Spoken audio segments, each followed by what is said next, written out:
When you're standing outside a stranger's apartment at midnight with mascara running down your face, you realize how spectacularly you failed at being human. I'm Audriana Wells, and that night I had nowhere else to go. But to understand why I knocked on that door, you need to know about the moment 3 weeks earlier when I first saw him in the elevator. I had just left a meeting where I'd fired 12 people. It was necessary. The numbers didn't lie. But their faces stayed with me all the way down from the 32nd floor. I stepped into the elevator on autopilot, my mind already running through the next crisis, the merger that was bleeding money, the board members circling like sharks, my husband's text that morning. "We need to talk." Then I heard his voice. "I understand, Mrs. Patterson. I know this is the third time this month, but I promise I will be there. I'm always there." He was talking to someone about being late for pickup. A child. His child. And the way he said it, "I'm always there," like it was the simplest truth in the world. Like showing up was as natural as breathing, it stopped something inside me. I stood 3 feet away from him, staring at the digital numbers descending. Floor 28. Floor 27. I wanted to turn and look at him, to see the face of someone who said "I'm always there" and meant it. But I didn't. CEOs don't stay at accountants in elevators. We don't acknowledge the invisible people who keep our companies running. The doors opened. He stepped out first, nodded politely without making eye contact. I watched him walk toward the parking garage, shoulders slightly hunched, moving like someone who had learned long ago not to take up too much space. I thought about him all night, about those 3 words. "I'm always there." My husband certainly wasn't. He was at the office. Again. Or that's what he told me. I sat alone in our penthouse that costs more than most people make in a lifetime, eating takeout sushi from a container, and I couldn't stop hearing that stranger's voice in the elevator. 1 week later, I learned his name. The quarterly merger meeting had turned into a bloodbath. The senior vice president of operations was looking for someone to blame, and he'd found his target, the accounting department. Specifically, the man sitting at the far end of the table, the only black face in a room full of white executives. "The discrepancy is right here." The SVP jabbed at the screen. "Your people entered the wrong figures. This is why we're 3 million short on the projection." I watched every head turn toward the accountant. I saw the look on his face, the careful neutrality, the practiced invisibility. I knew that look. I'd worn it myself once, years ago, when I was the only woman in rooms full of men who assumed I was there to take notes. He could have stayed quiet. Most people would have. But he opened his laptop. "With respect, sir," his voice was calm, even. The figures we submitted were accurate. "The discrepancy comes from the Q2 revenue adjustment that operations requested in April. I have the email chain here, along with the original numbers and the revised numbers your team approved." He turned his screen toward the table. The data was clean, irrefutable. The mistake belonged to operations, not accounting. The room went silent. I felt something shift in my chest. This man, this invisible accountant who nobody looked at twice, had just done what most of my executives couldn't manage. He told the truth when it was dangerous. "Thank you, Mr." I glanced at the attendance sheet. "Samuel. Please send those documents to my office after the meeting." He nodded once. "Yes, After the meeting ended, I asked my assistant a question that would change everything. The accountant who spoke up today. What's his name? Where does he live? She looked at me strangely but didn't ask why. She never did. I told myself I was just curious. I told myself it was about identifying talent, about recognizing employees who had backbone. I told myself a lot of lies in those weeks. But the truth was simpler and more pathetic than I wanted to admit. I was drowning, and I'd seen someone who looked like they knew how to breathe. 3 weeks after the elevator, 1 week after the meeting, I signed my divorce papers at 9 p.m. in my lawyer's office. My husband had been cheating for 2 years. I'd known for one. I'd done nothing. I'd worked harder, stayed later at the office, told myself that if I just closed one more deal, won one more battle, proved I was indispensable, then maybe he'd remember why he married me. The lawyer slid the papers across the table. You'll receive everything we discussed. The settlement is more than fair. Fair? As if fairness had anything to do with watching 15 years dissolve into a legal document. I walked out of that office at 10 p.m. and sat in my car in the parking garage for 20 minutes, staring at my phone. 100 contacts. Investors who wanted my money. Board members who wanted my resignation. Executives who wanted my job. Friends who wanted to be seen with me at the right parties. Not one person I could call and say, I'm falling apart. I drove home to my penthouse, the one with floor-to-ceiling windows overlooking the city, the one featured in Architectural Digest, the one that cost $4 million and felt like a mausoleum. I poured myself a glass of wine I didn't drink.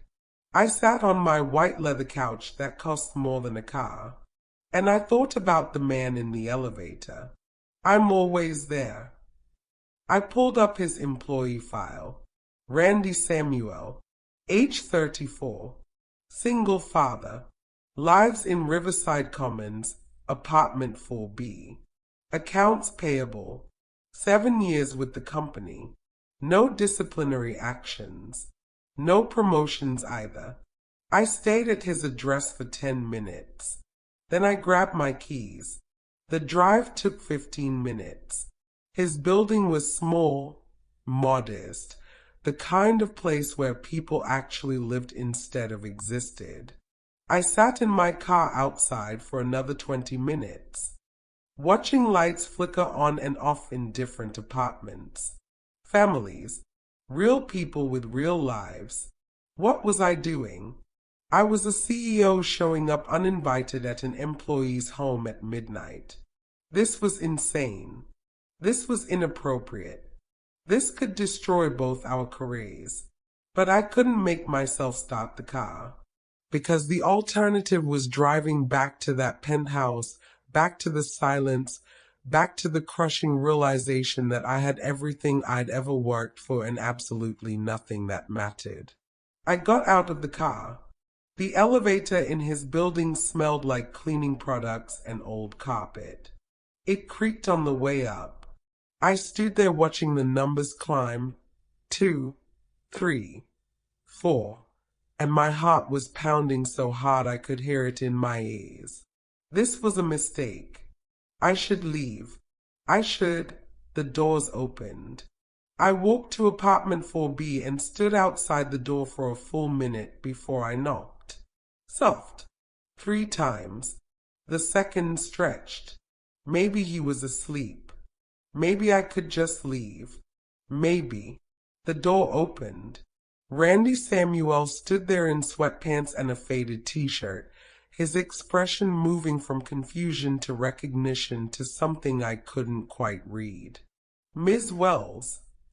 I opened my mouth to speak, to explain, to say something rational and professional.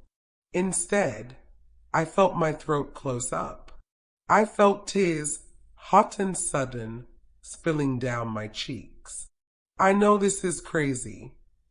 My voice cracked. I know you could call the police. I know you could lose your job just for letting me stand here. But I didn't have anywhere else to go. He stood there, frozen, his hand gripping the door frame. I could see him calculating, running through every possible outcome. A black man alone with a white woman. His CEO. In the middle of the night. If anyone saw us. If anyone talked. If I decided tomorrow this was a mistake and needed someone to blame. I was asking him to risk everything because I couldn't handle being alone with my own failure. I shouldn't have come, I said quickly. This was wrong. I'm sorry. I turned to leave. 15 minutes. His voice stopped me. I have a child sleeping. Keep your voice down. He stepped aside. I walked into his apartment like someone entering a museum of a life I'd never lived. My eyes moved across everything. The second-hand couch with the torn armrest. The stack of children's books on the coffee table. The crayon drawings taped crookedly to the refrigerator. The half-finished bowl of cereal he hadn't had time to wash. It was small. It was cluttered. It was the most beautiful space I'd ever seen. I sat on that torn couch and stared at the artwork on the wall. A house, a sun, two stick figures holding hands, one tall, one small. And I started to cry. Not the controlled, elegant tears I'd perfected for difficult board meetings. These were ugly, gasping sobs that shook my entire body. I had spent 15 years building an empire. I'd fought for every promotion, every board seat, every dollar. I'd sacrificed relationships, sleep, health, joy. I'd become the most powerful woman in a building full of powerful people. And I had exactly 0 people who gave a damn whether I lived or died. Randy stood by the kitchen counter, not speaking, not moving, just letting me fall apart on his furniture. When I could finally breathe again, I looked up at him. My husband was cheating on me for 2 years. I found out a year ago, but I didn't do anything. I thought maybe I was wrong. Maybe I was imagining it. Maybe if I just worked harder, was home more, was better. I stopped. We signed the divorce papers tonight. And when I got back to my apartment, I realized something. No one called. Not one person. Randy still didn't speak. Do you know why I came here? I met his eyes. That day in the elevator, you were on the phone with your son's teacher, and you said, "I'm always there," just like that. Like it was the most obvious thing in the world. I shook my head. No one has ever said that to me. Not my parents, not my husband, not anyone. I've spent my whole life making sure I didn't need anyone to say it. My voice broke again. And tonight, sitting alone in my apartment, I couldn't stop thinking about it. About how you said it like you meant it. And I thought, the tears came harder. I thought maybe, just maybe, there was one person in that building who wouldn't look at me and see a title. Who wouldn't be afraid of me or try to use me. Randy exhaled slowly. He moved to the armchair across from me, keeping the coffee table between us. Smart man. I'm not your therapist, he said quietly. I'm not your friend. And tomorrow, when we're both back in that building, I'm still going to be a low-level accountant, and you're still going to be the CEO. You understand that, right? I nodded. I understand. Good. He leaned back. So what do you actually need right now? And I mean right now. Not career advice. Not someone to fix your life. Just tonight. I looked around his small apartment again. at the toys on the floor, at the colorful artwork on the wall, at the faint smell of laundry detergent and maple syrup from breakfast. I just need to sit somewhere that feels like someone lives here, I said quietly. Just for a little while. That's all. Randy studied my face for a long moment. Then he stood and walked to the kitchen. I'm going to make some tea. You can stay until the water boils. Then you need to leave. I nodded. We both knew the water would take longer than 15 minutes to boil. We both knew something had already begun. I left his apartment at 2 a.m. The drive home felt different, like I was seeing the city for the first time. The buildings looked smaller. The lights looked dimmer. Or maybe I just looked bigger. The next morning, I went to work early. I avoided the fourth floor entirely. I buried myself in meetings and phone calls and the endless performance of being Audriana Wells, CEO. But my assistant noticed something was different. Are you okay? She asked when she brought my afternoon coffee. I'm fine, I said automatically. She didn't look convinced, but she left without pressing. I lasted 3 days before I sent Randy a text from a burner number. Thank you for last night. I mean it. Hey. He didn't respond. I told myself that was for the best. I told myself to let it go, to go back to my life, to forget about the accountant with the torn couch and the crayon drawings. But I couldn't stop thinking about what his son had written under that stick figure family. What did it say? Was there a child? Had he heard me crying? The thought made me feel sick and strangely hopeful at the same time. That a child had witnessed my breakdown and his father hadn't called security. 2 weeks after that midnight visit, I did something I'd never done before. I asked my assistant to send Randy a personal meeting request. Not a work meeting. Not a performance review. Just coffee. At a cafe off 5th Street. 7 p.m. This is not a work-related matter, I made her write. Please confirm your availability.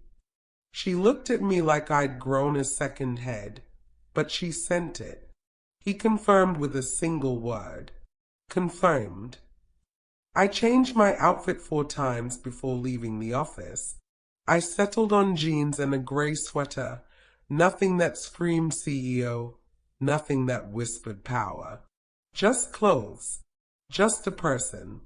The cafe was nearly empty when I arrived.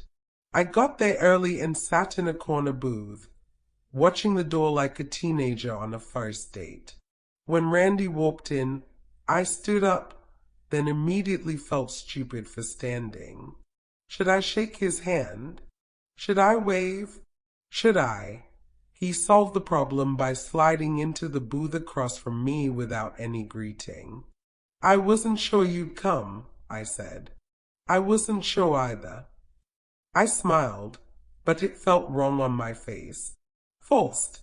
Thank you for the other night, and for not reporting me to HR as a lunatic who showed up at your door at midnight. The thought crossed my mind. He signaled the waitress for coffee. I wrapped my hands around my mug, staring at the steam. Can I ask you something personal? Depends on what it is.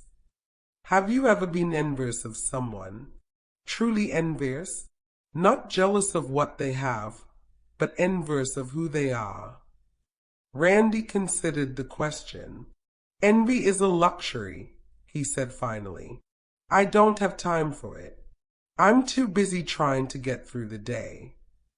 The answer hit me harder than it should have. I'm envious of you, I said. The words hung between us. Randy waited for me to continue. When I didn't, he repeated, You're envious of me. The CEO of a billion-dollar company is envious of an accountant who lives in a 2-bedroom apartment with a torn couch. Yes. I met his eyes. Because when I walked into your apartment, I could feel that someone lived there. I could see it in the drawings on the wall, in the toys on the floor, in the way your son's books were stacked on the coffee table. My penthouse has everything money can buy. And when I walk through the door, it feels like entering a museum, beautiful and empty. I took a breath. You have a child who calls you daddy. You have someone who needs you to come home. Randy set down his coffee cup harder than necessary. You think I chose this? His voice was low, controlled, but there was an edge now. You think I woke up one day and decided I wanted to be a single father working a dead-end job in a company that will never promote me? I didn't choose any of this. I was pushed into it. I didn't interrupt. I waited. My wife left when Jalen was barely walking. She said I wasn't ambitious enough.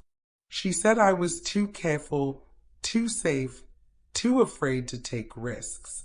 And you know what? She was right. But she didn't understand why. He leaned forward. I'm a black man in a world that doesn't give people like me second chances. One mistake and everything I've built falls apart. One wrong word in a meeting and I'm the angry black man nobody wants to work with. One complaint from the wrong person and I'm out the door with nothing. I live small because I have to, because the world has never once given me room to fail. His eyes locked on mine. You made a mistake with your marriage. You'll recover. You'll buy a new apartment, start a new company, find a new husband who doesn't cheat. You have a safety net made of money and connections and a world that assumes you deserve second chances. When I make a mistake, my son goes hungry.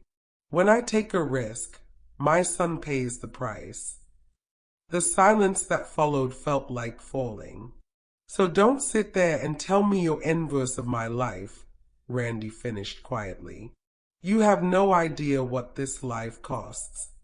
I didn't look away. I didn't apologize.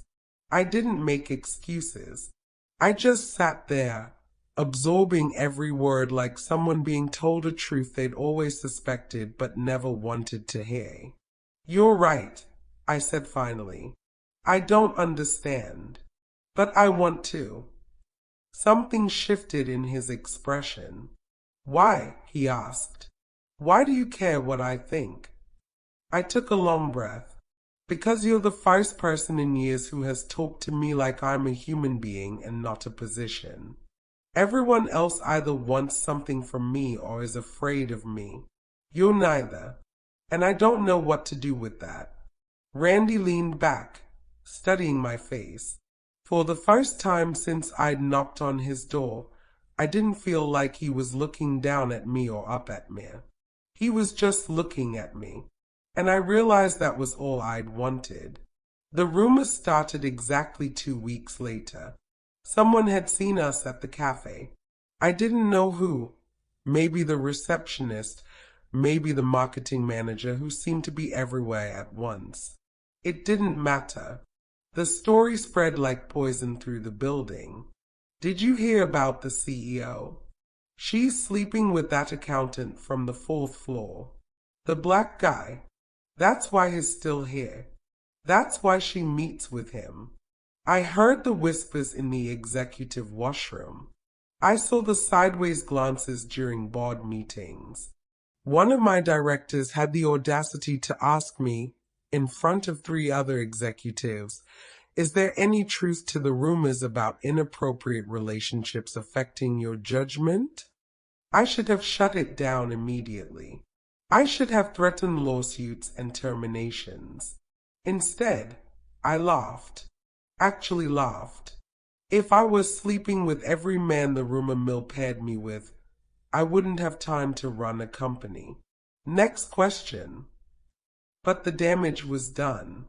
The merger made everything worse. My position was already shaky.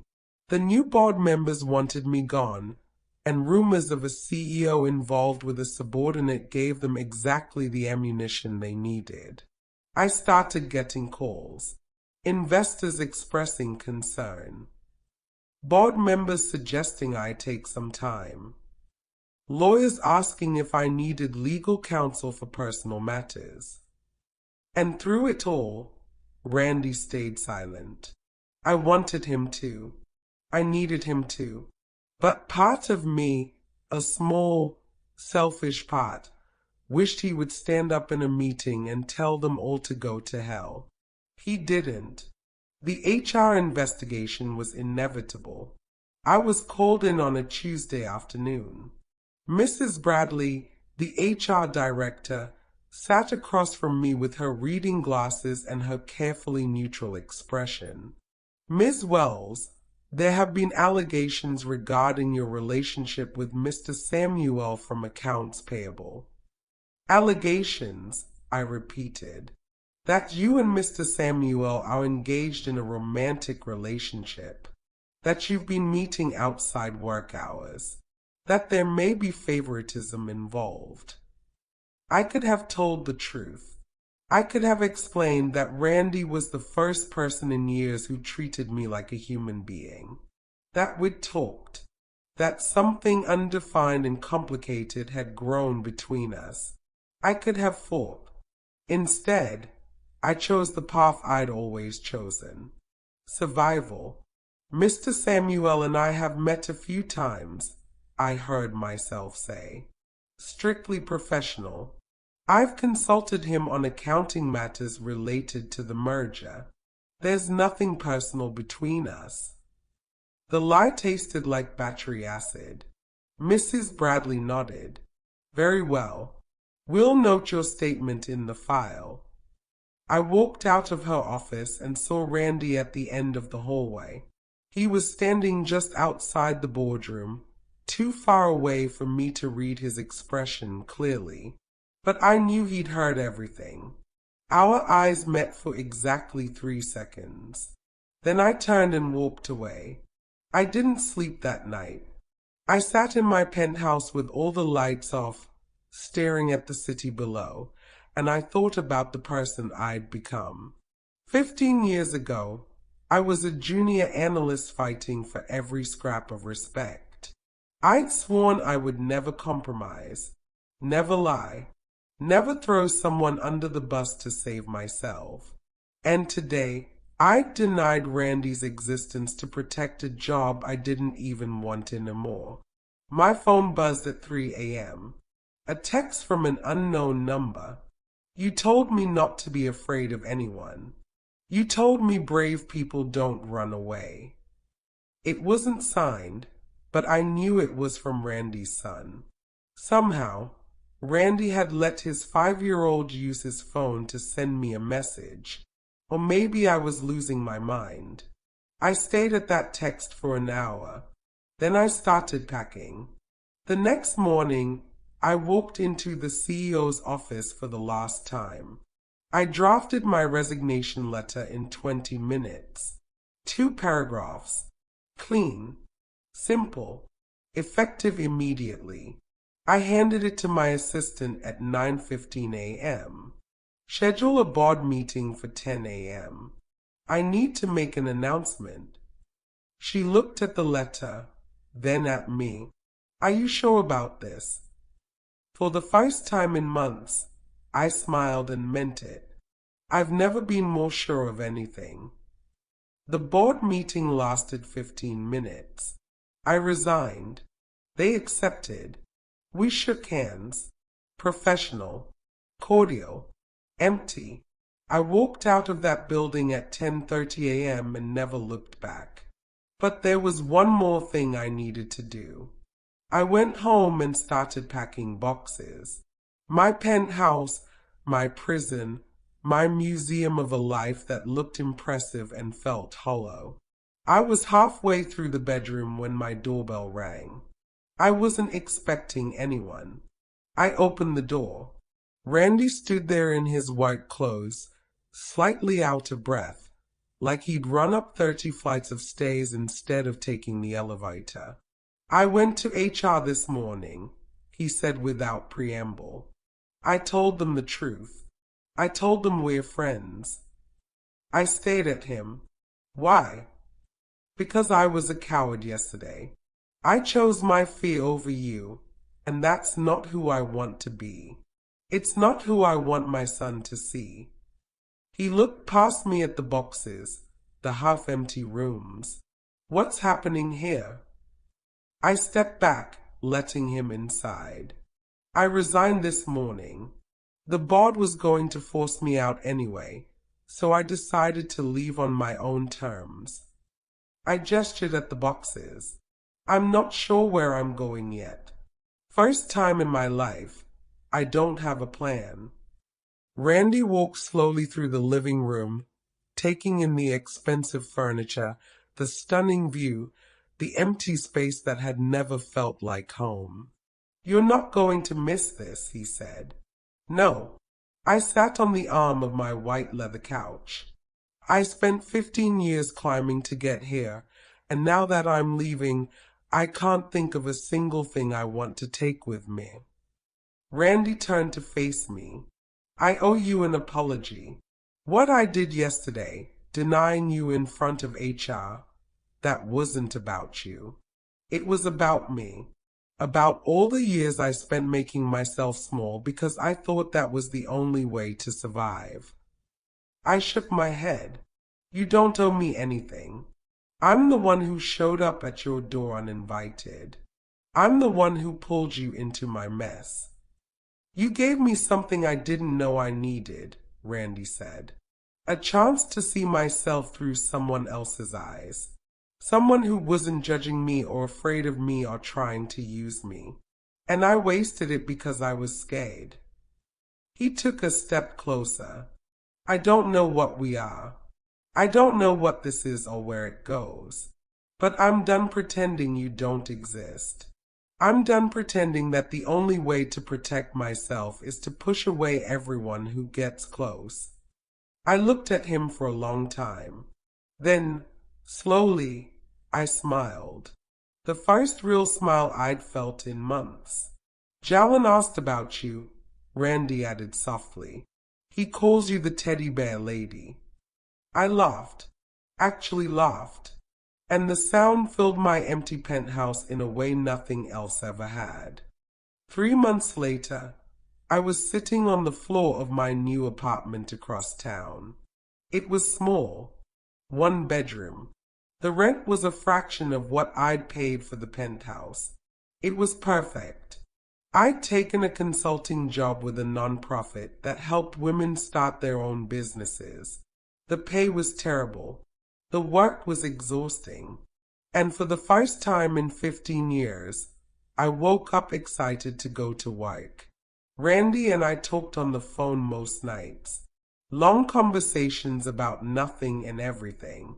He told me about Jalen's latest drawings, about the independent consulting certification he was studying for, about the dreams he'd buried for so long he'd forgotten they existed. I told him about the women I was helping, about the businesses we were building, about what it felt like to use my skills for something that actually mattered. We didn't define what we were. Friends, maybe more, maybe not yet. For now, it was enough to simply exist in each other's lives without pretense or fear.